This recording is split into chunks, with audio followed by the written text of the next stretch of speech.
গতকালকে একটা টেলিভিশন চ্যানেলে লাইভ অনুষ্ঠানে আমাকে এক ভদ্রমহিলা ফোন একটা প্রশ্ন করেছে। প্রশ্নটা শুনে আমি অবাক হয়ে গেছি এবং লাইভের মধ্যে আমি বললাম যে আপনার প্রশ্নের কি উত্তর দেব। আমি তো এই প্রশ্ন নিয়ে আমি ভাবতে ভাবতে আমি শেষ হয়ে যাচ্ছি। ভদ্রমহিলা প্রশ্ন করে বলছেন যে আমার স্বামী আমাকে অনেক কষ্ট দেয়, অনেক আমার হক নষ্ট করে। সে বাহির থেকে আসে, এসে মোবাইল টিভি রিমোট নিয়ে বসে, আমার দিকে তাকায়ও না, জিজ্ঞাসা করে না, অসুখ বিসুখ খেলাম কি মরলাম দেখা দেখি নাই, আমার কোনো হক সে আদায় করে না। আমি নামাজ পড়তে গেলেও সে ডিস্টার্ব করে। শেষ পর্যন্ত আমার নামাজ যেতে অসুবিধা হয়, সে 2টা 3টা পর্যন্ত নানান গুনাহের কাজে লিপ্ত থাকে। তো আমার অসুবিধা হয় দেখে আমি যখন তাকে রিকোয়েস্ট করি যে আমার নামাজের সময় অন্তত আমাকে একটু নামাজটা পড়তে দাও, তখন সে বলে তুমি আরেক রুমে গিয়ে শো। তো ভদ্রমহিলার প্রশ্নের বিষয় হলো, বলতেছে হুজুর আমার জানার বিষয় হলো এই যে আমি আরেক রুমে গিয়ে ঘুমালাম, এতে কি আমার স্বামীর অধিকার নষ্ট করলাম কিনা। আমি বললাম সুবহানাল্লাহ, এত জুলুমের মধ্যে থেকে একজন মুসলমানের চিন্তা হলো যে আমার দ্বারা কোনো জুলুম হচ্ছে কিনা, আমার দ্বারা তার কোনো অধিকার নষ্ট হচ্ছে কিনা, এর নাম মুসলমান। এটা হলো খাঁটি মুসলমানের আলামত। এই একই ভদ্রমহিলা তিনি একই টেলিফোনে আরেকটা প্রশ্ন করেছেন, বলেছেন যে আমার ছেলে আমার গায়ে হাত তোলে।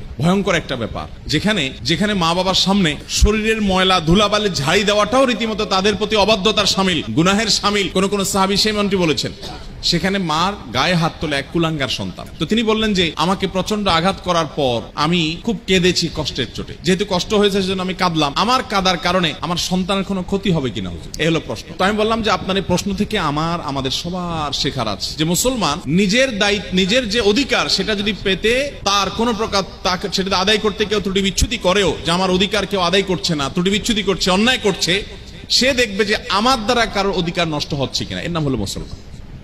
আমরা আজকাল সবাই অধিকার সচেতন কিন্তু কর্তব্য সচেতন না। ভালো মুসলমান হতে হলে আপনাকে কর্তব্য সচেতন হতে হবে, দায়িত্ব সচেতন হতে হবে যে আমার দ্বারা কারোর জন্য হক নষ্ট না হয়। চেষ্টা করবো তো ইনশাআল্লাহ। আল্লাহ তাআলা আমাকে আপনাকে আমাদের সবাইকে এটি মেনে চলার তৌফিক দান করুন।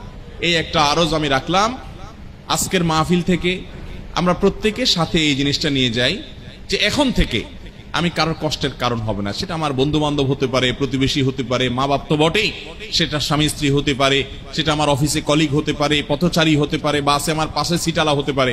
আপনি দেখবেন যে ওই যে চেয়ার কোচ বাসগুলোতে যদি চড়েন অভ্যাস থাকে কারোর, তো দেখবেন প্রায় সময় কেওয়াজ বাদে কি হয়েছে, একজনের সিট ডাউন করে দিছে, একটু বেশি ডাউন করে দিছে, পিছনে যে সিট আছে তার বুকের উপর পড়ে গেছে সিটটা, তো মারে জোর করে ধাক্কা। এ ভাই আপনি পাগল হয়ে গেছেন নাকি, আমার গায়ের উপরে এসে আপনার সিট পড়ছে, আপনি কি চোখে দেখেন না কিছু? আবার সে পিছনের দিকে কল্লাটা উল্টে দেখে বলে ভাই আপনার কি সমস্যা, আপনার তো আপনি সহায় দেন। হয় কি হয় না বলে ভাইরা আমার, আমাদের সমাজে আপনি যদি তাকান কোন জায়গায় যাবেন আপনি, আমাদের ভিতরে মনুষ্যত্ব, মানবতা, মানবিক গুণাবলী, মুসলমানের আখলাক আল্লাহর কসম ভাই হারিয়ে যাচ্ছে নাই। অথচ যিনি সিটটা ডাউন করছেন তার উচিত ছিল যে পেছনের লোকদের ডিস্টার্ব হচ্ছে কিনা আস্তে আস্তে ডাউন করা এবং জিজ্ঞেস করা ভাই, কারণ ওই লোকটা তো প্রতিবেশী, পাশে সিটালা প্রতিবেশী না, কয়েক ঘন্টার জন্য তো প্রতিবেশী। আর নবী সাল্লাল্লাহু আলাইহি সাল্লাম বলেছেন যে ব্যক্তির কষ্ট থেকে তার প্রতিবেশী নিরাপদ থাকে না, প্রতিবেশীকে কষ্ট দেওয়া থেকে যে ব্যক্তি বিরত থাকে না, সে ব্যক্তি ইমানদার হতে পারে না। তার উচিত ছিল সিটটা ডাউন করার সময় বলা ভাই বেশি হয়ে গেলে, বেশি নিচে হয়ে গেলে বলেন প্লিজ, আপনার কষ্ট হচ্ছে কিনা ভাই, ডিস্টার্ব হচ্ছে কিনা। এ হলো একটা ভালো